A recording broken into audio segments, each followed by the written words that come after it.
Hi, this is Brittany, and welcome to the Reclusive Blogger Interviews. One of Tribeca Film Festival's spotlight documentary features, Satisfied takes viewers through an emotional journey, providing an intimate look at Goldsberry's path as she grapples with fertility and the desire to have a family, all while balancing her growing career against the backdrop of the hit musical Hamilton. Satisfied was directed and produced by Chris Bolan, whose past work includes the Netflix documentary A Secret Love. A few days ago, I chatted with Chris about his latest documentary feature and the film's talented subject and star, Renee Elise Goldsberry, his craft and artistry as a whole, and so much more. I want to open up the interview with just kind of get a little bit know a little bit more on your background and on your documentary filmmaking and kind of anything else on that. Sure. I'm a relatively new documentary filmmaker. Mhm. Although I've now been in the space for over 10 years just because documentaries take so long to make. Um, but my last film I worked on for, I guess by the time it released, it was almost a 7-year project. Wow. And it was called A Secret Love. Hmm. It's about my great aunts. And they were two octogenarian women who came out of the closet in their late 80s. My great aunt played for that famous league, that movie League of Their Own was based on, Hmm. with Gina Davis and Madonna and Rosie O'Donnell. Yeah. So one of my great aunt was one of those baseball players, and but at 88 she came out of the closet, and with and her and my aunt Pat, that we thought were just friends for 70 years. We asked them if they were gay, and they said no, we're just good friends, and we've never married. And but they were more than that. And they, when they finally opened up and came out to the family, I remember seeing their love for each other and just feeling, oh my God, I have to do something with this. So that was my first documentary. We were so lucky with what happened to that. Ryan Murphy came on board and waved his magic wand, and suddenly we were on Netflix, and suddenly it was all over the world. So it was really rewarding because I love those two women so much. They're my family, and I was really happy to be able to share their story. So that came out in 2020. We got into South by Southwest, but of course, COVID came, and so the festival was shut Hmm. down.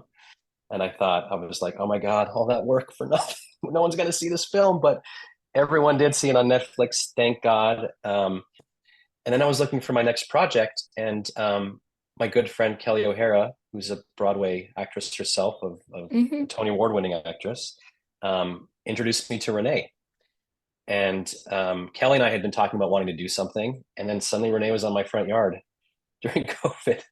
Was about to release all this behind-the-scenes footage on Instagram, and Kelly was like, "Whoa, whoa, whoa, whoa, whoa! Maybe we should do something with this." And Renee was like, "Well, I wish I would have made a documentary, or I knew someone." And Kelly said, "Well, you just happen to be at the house of my friend Chris." So that's how this came to be. And I just feel so fortunate to have landed in another film where, with a woman who's just as incredible. After A Secret Love, I didn't know if I'd find anything that was as fulfilling for me. And I'm happy to say that I was wrong. It was such a great experience working with Renee. And if I'm not mistaken, I read that you had some either experience or knowledge with working in Broadway before. Yeah, And yeah, yeah. yeah. I did. I was an actor before I became a Hmm. filmmaker, and thought that would be my career. I never dreamed I'd be a documentary filmmaker, but fell in love with it. And yeah, I did Mama. I came down here and did Mamma Mia. Mm-hmm. I did Mamma Mia for 2 years.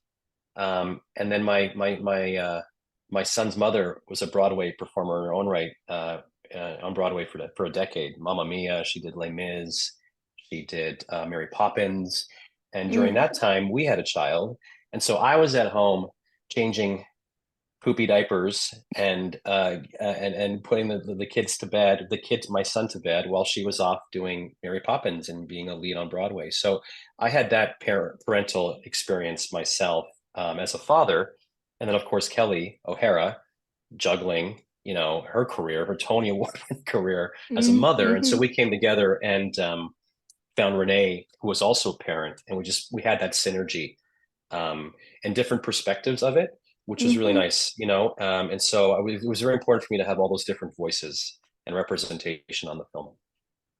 And since you had mentioned that, and that was part of my next question was I think, and I saw this, and it was a beautiful, beautiful documentary, by the way. But Thank you. I think that was something that I noticed coming from the perspective of just watching it. But you could see all the different POVs from someone who's a fan of well, first of all, I'm a fan of Hamilton, but you could just see the different emotions and just I could tell that you also wanted to just not only focus on her being an entertainer and a Broadway actress and an actress in her own right, but also focusing on the struggles of being a parent and motherhood. So um yeah, that was a beautiful. I loved how you balance both aspects of Renee's life. Oh, thanks, Brittany. Yeah, it was really important for us, not to have Renee's story be overshadowed by Hamilton. Hmm. It was just the vehicle through which we told Renee's story. We needed to be in action on something, and Hamilton provided that vehicle for us, which was great. So I really appreciate that. So I love hearing that. Um, and I guess I know from some things that I've been reading, she had already, as you mentioned, had the video she was just kind of casually doing on her phone. So my next question was, well, first of all, how did making this film, and then also having the fact that she had already had all of this footage, uh how did that, I don't want to say like conflict with your normal style as a filmmaker, but I guess maybe challenge or push you as a filmmaker. But yeah, how did you have to first of all and just kind of incorporate just yeah, incorporate her footage, but then also keep your own style as well, and but then make sure that her Renee is still seen. Yeah, that's a great question. And you know what? Surprisingly, it was surprisingly difficult. We had an embarrassment of riches with all this fantastic archival material that Renee had. But to your point, I like to come from a cinema verite approach where I limit the amount of interviews, talking heads, and we just follow organically our character in real time.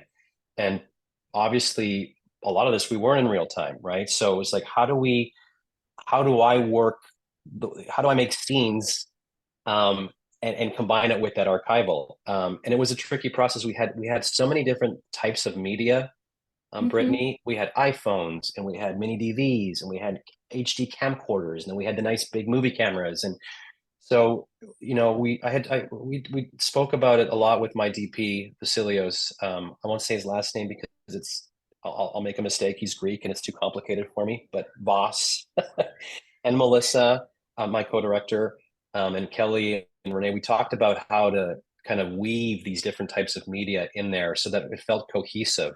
Um, and we got there, but it took 10 months of editing. It was really, really tricky. And the Mm-hmm. other thing we wanted to make sure that we also use Renee's own personal music to personalize it more. Mm-hmm. Um, and Renee, we joke, but she shot everything like this and didn't turn her camera sideways. I was like, Renee, you should know better. Like, why did you do it all like this? And at first we were like, oh my God, I don't know if we can make a whole movie because there's so much of that vertical Mm-hmm. vlogging via diary, right? But I think it actually ended up blending itself to the film. Mm-hmm. And I think we've grown as an audience over the last 5 years. We like seeing that. Our eyes are used to seeing that type of media now. And it Mm-hmm. really gives that audience that feel of authenticity, that it was really happening. Yeah. So it all worked out. And actually when I noticed the vertical video, and this was not like it was like a long time ago, but this was before like the extreme heyday of Instagram Reels and TikTok. So it was almost like Renee was ahead of her time and she was I know. predicting the future. And so my mind was kind of like getting tricked. And I was like, wait a minute, this is not now. This is not like 2024. This was not like a long time ago. So I'm just going like, wow, Renee is ahead of the trend still. She was like, yeah, like 2014. She Mm-hmm. was doing it. You know what I mean? And Mm-hmm. yeah, exactly right. She was ahead of the game, and luckily for us, we got to use that footage. And I guess my next question would be, since you had mentioned this before, limiting the interviews and from other people, was there anybody that you unfortunately had to cut out and but really wanted to be in there? Because I noticed that there was a small amount of interviews from people from the cast of Hamilton, and but you did keep some people in there. Yes, we did. I mean, we had to. Yeah, I mean, we had a great interview with LaShawns, who's in The Color Purple with Renee, and she's an incredible woman. And my God, does she deserve her own documentary in her own right? Um, but you know, it's tricky when you have to tell a story in an hour and 25 minutes, hour and a half. Mm-hmm. You start to see as you get in the edit room, you're like, oh my God, I love that, but it's turning us into putting us too much into the Color Purple world, or we're losing, you know. So Mm-hmm. LaShawns, love her.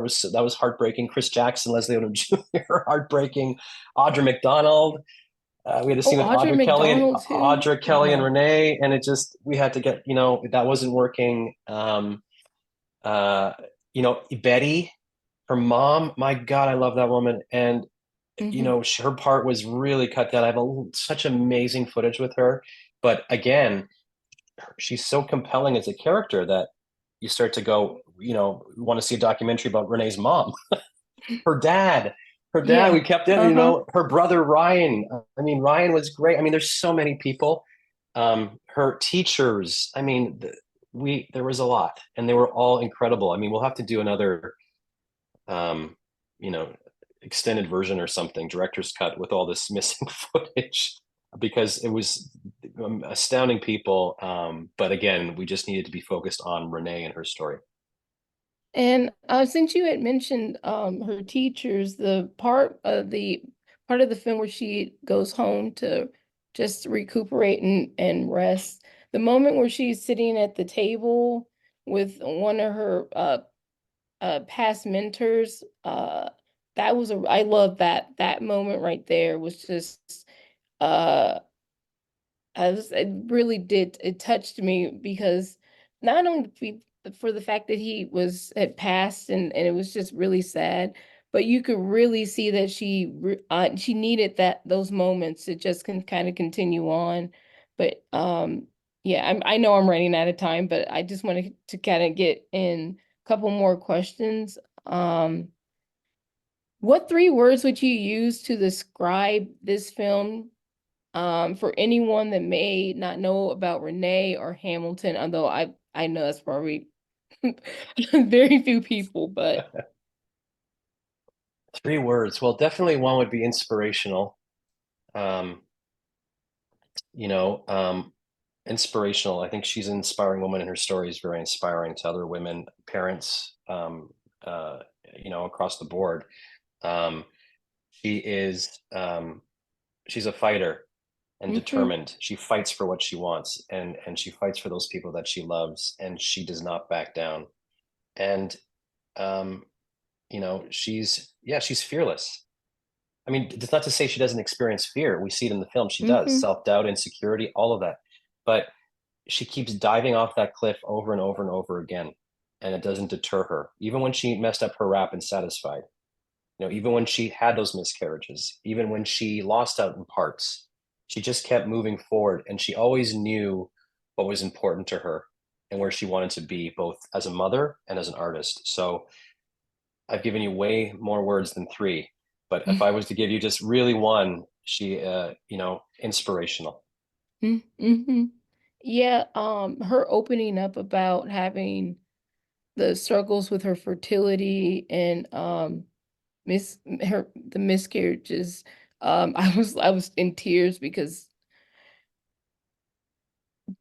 oh man, yeah. And then to go right back out into working and everything, it's just like, but that's what us women have to do most all the time. It's just, but yeah, that was one of the more stark moments where you don't even notice that. No one knew any of that, and she just went back out there. She did. She goes, and I go back to work. She had to Mm-hmm. compartmentalize, and she did it. Yep. And that's the strength that you need to do that is incredible. She's amazing. And I just kind of wanted to ask more about your kind of your earliest movie related memory. It's funny because it's ET.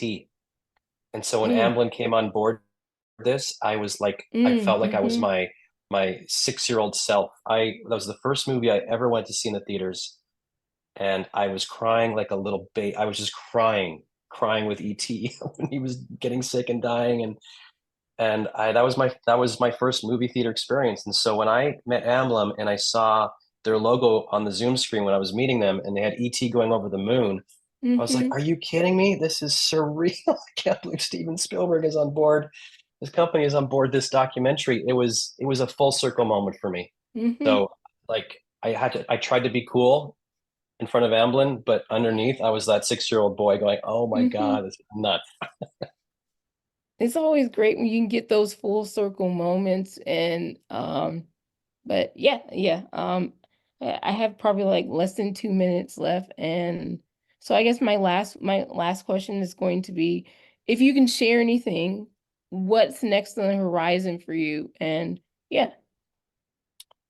Yeah, so I'm currently working on another documentary called Rainbow Railroad with my producing partner Brendan Mason, who I worked on Secret Love with, and I Mm-hmm. love him.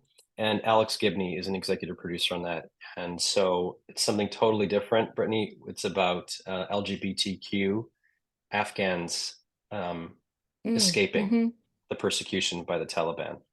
And we follow these two incredible women through their escape and the relocation to a safe country. And I'm very passionate about that. I fall in love with these women, and they've been through so much, and they're incredible. So working on that. And the other thing I'm really passionate about is adapting my last documentary, Secret Love. That was with Ryan Murphy and Jason Blum, and I really want to turn it into a Hollywood feature film. So that's those are the two, um, and hopefully I'll get them both across the finish line in the next 10 years because everything takes a long time. I think But you yeah, will. I think you will. I hope. I thank you. I please continue to send that positivity. I am definitely doing that. I think you will. It was really great meeting you and speaking with you. And yeah, have a great rest of your day and week. And yeah, thanks so much for taking the time out. Thank you, Brittany. It was a pleasure speaking with you. It was a pleasure. Bye. Bye. Thank you. Hi, this is Brittany, and you have been listening to the Reclusive Blogger Interviews.